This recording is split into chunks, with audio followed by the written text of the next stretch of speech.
Nah teman-teman, hari ini saya mau sedikit berbagi cerita dari tugas yang didapat anak saya. Jadi sekitar seminggu lalu anak saya itu dapat tugas dari sekolahan dia untuk nonton sebuah video. Dan nanti anak saya ditugaskan untuk mengartikan makna yang bisa dipetik dari video yang ditonton itu. Jadi ceritanya gini di video itu, saya lihat sama-sama dia soalnya. Ada 3 orang sahabat, kerjanya sebagai tukang bangunan. Jadi mereka kerja sama-sama. Di suatu siang pas jam makan siang, mereka makan bareng. Pas lunch time, makan bareng. Makan di lantai 10, lantai paling atas, lantai 10. Di bangunan yang sedang mereka kerjakan. Nah ketika salah satu dari mereka membuka kotak makannya, dia bilang gini, waduh kok telur sama ikan asin. Saya nggak suka telur sama ikan asin. Lalu 2 temannya itu bilang, alah udahlah, dimakan aja lah. Ya sudah, singkat cerita dimakan. Hari kedua masih dengan grup yang sama, mereka bertiga makan juga di tempat yang sama, di jam yang sama. Ketika buka kotak makan, yang kemarin protes itu ngomong lagi, dia ngomong lagi gitu, kok ikan asin sama telur lagi? Saya paling gak suka sama ikan asin dan telur.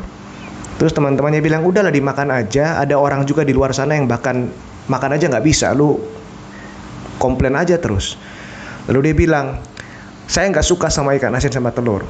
Kalau besok menunya masih sama, ini kotak makan saya buang ke bawah, dan saya lompat dari lantai 10 ke bawah. Saya bunuh diri, katanya gitu.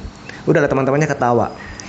Akhirnya hari ketiga besok, mereka makan lagi sama-sama di jam yang sama, di tempat yang sama. Dia buka kotak makannya. Begitu dia lihat itu ikan asin sama telur lagi, dia komplain, ikan asin sama telur lagi gitu.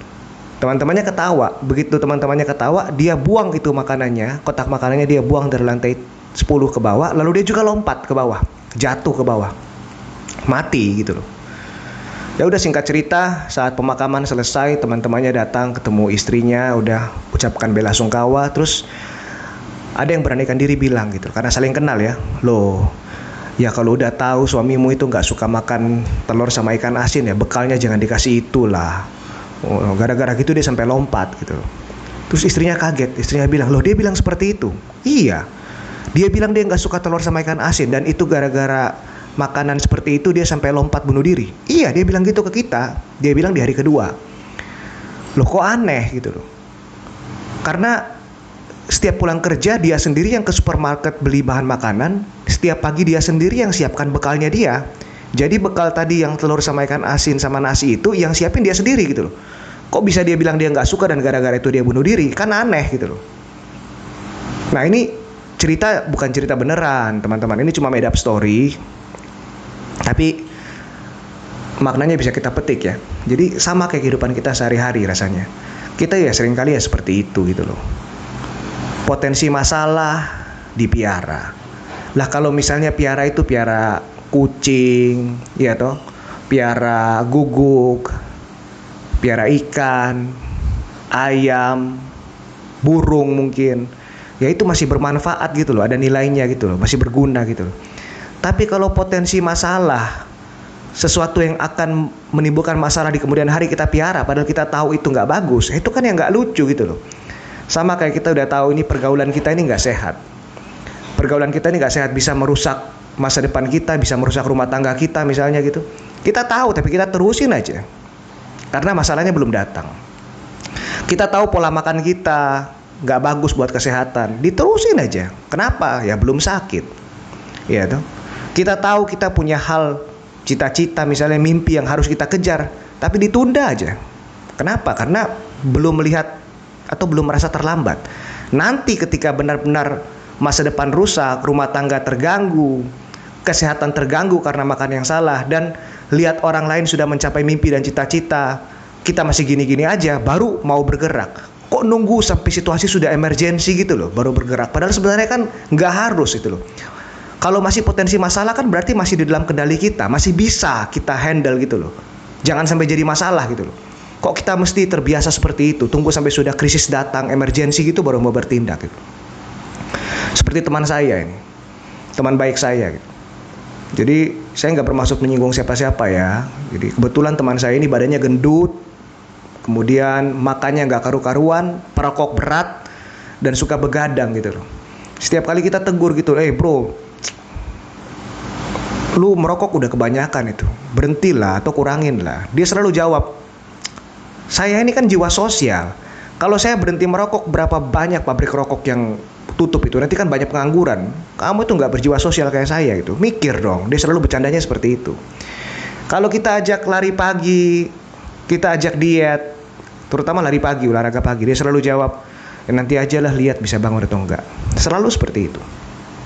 Nah, tahun lalu saya dengar dia dapat stroke gitu loh.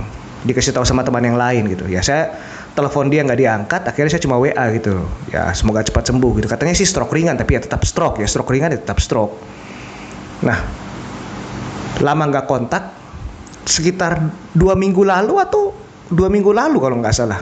Saya habis olahraga, jadi jam 6 pagi saya sudah selesai olahraga, ada WA masuk. Dia kirim gambarnya dia, pakai pakaian olahraga, badannya sudah langsing, lebih gagah lah. Terus dia tulis, oi bangun oi, olahraga lari pagi gitu. Saya telepon dia, ganteng kali kau sekarang bang. Sekarang ganteng, udah gagah, keren. Dia bilang iyalah harus hidup sehat gitu loh. Ya udah kita bercanda-bercanda gitu di telepon. Terus saya mikir gitu loh, lah kan dari dulu sebenarnya bisa gitu loh. Kalau sekarang dia jadi langsing kayak gitu, jadi gagah, jadi sehat, kan dari dulu bisa gitu loh.